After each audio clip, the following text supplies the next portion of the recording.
Hey everyone, Aaron here. Welcome to another Patreon-powered review. Today we look at Yosuga no Sora. Okay, first and foremost, yes, if you go to my Patreon page, I was very explicit when I came to this, where I said that I would not review hentai, I would not review yaoi or yuri or anything that's 50 plus episodes past. That's for people that donate $10 or more. Now, Yosuga no Sora at times can come close, we'll say, to being a hentai. Can't come close. It's not a hentai though. It's really not.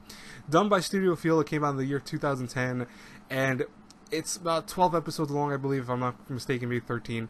But the whole premise is that we follow brother and sister siblings, Haruka and Sora, and they are moving to the countryside to kind of get away from their past issues in life. And I'm not going to go too far into detail with what they have issues with, but they're trying to get away, and more so when they get there, they're befriended by the obvious townspeople. They're befriended by various classmates.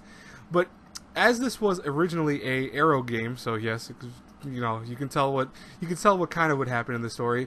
We have Haruka, our main dude, being with one of the several girls that we meet in the series, and almost similar to Amagi SS or stuff like that. At certain points, the series goes with one girl. Like, for example, we have Akira, who's like this bright and bubbly girl, who I think is a shrine maiden, if I'm not mistaken.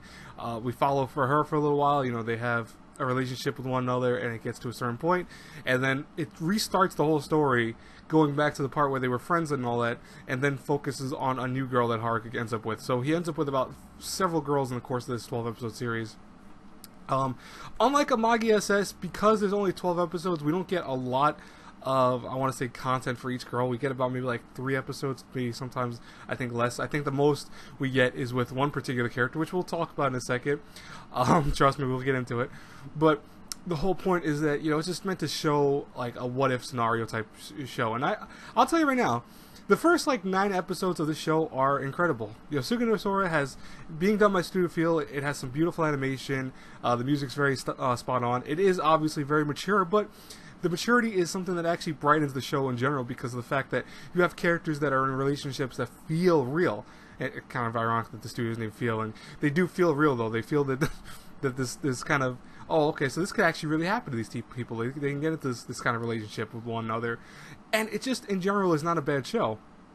However, the biggest shift for most people, and what most people know about Yosuga no Sora, is the brother and sister complex, with the last like 4 episodes, maybe 3, focusing on what if Haruka ends up with Sora. Now, this is not a Rima, folks. This is not other shows that are similar in the nature of all brother and sister getting together. Because here's the difference. In Rima, for example, it's supposedly supposed to be where it's really more his cousin than his actual sibling. In the anime, obviously, they make it a sibling, but it's supposed to be this kind of weird gray area with the whole story in general. In Yosuga no Sora, they are 100% blood relatives, and they have sex several times, and it's pretty creepy. It's really creepy, actually, probably the better way to put it. But yes, that is something that happens in the last 4 episodes, and I tell people that if they really have issues with that type of show, only watch up to the point that Sora gets involved and then stop the show, like just immediately stop it. Because I'll tell you guys, really, no bullshit, it's a great show up to that point. The relationships feel good. The story is actually pretty interesting. There's a lot of drama. There's sometimes melodrama, obviously, but you can kind of expect that with the romance show in general. But everything works in making this story, I think, enjoyable. And, you want to see how the relationship with this other girl is going to go versus his other relationship. You want to see what makes this girl tick, and what makes them a kind of obvious pairing, and what they can be.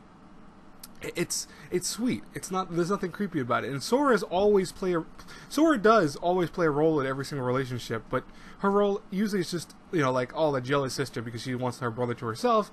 It's not really that creepy. It's usually more so just meant to be, like, cutesy.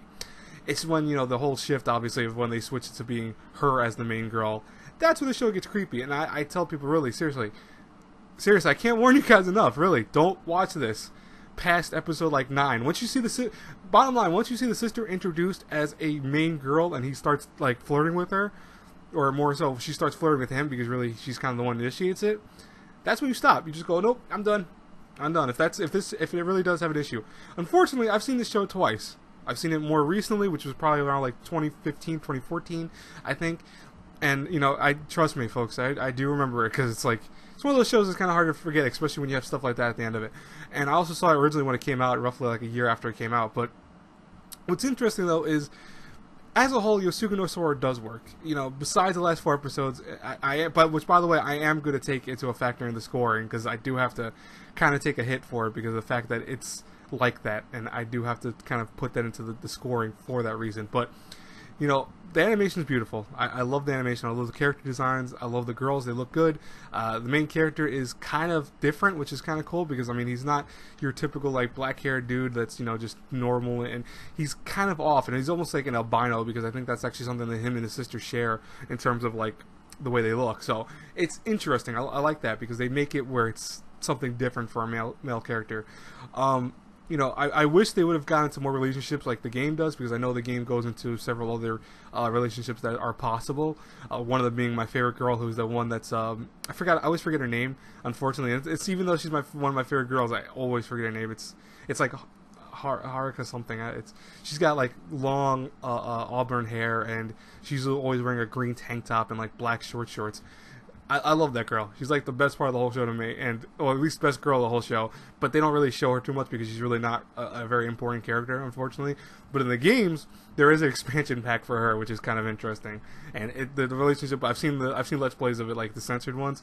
It's kind of funny, to be honest with you. But you know, that's one of my only complaints about it, because like Amagi SS, you have all the girls being introduced as a potential couple for them, and in this you only get like essentially 3 of the main girls besides Sora, so it's like, you know, that does take a hit at times. Now, like I said, voice acting, music, all stellar. I have no issues with that.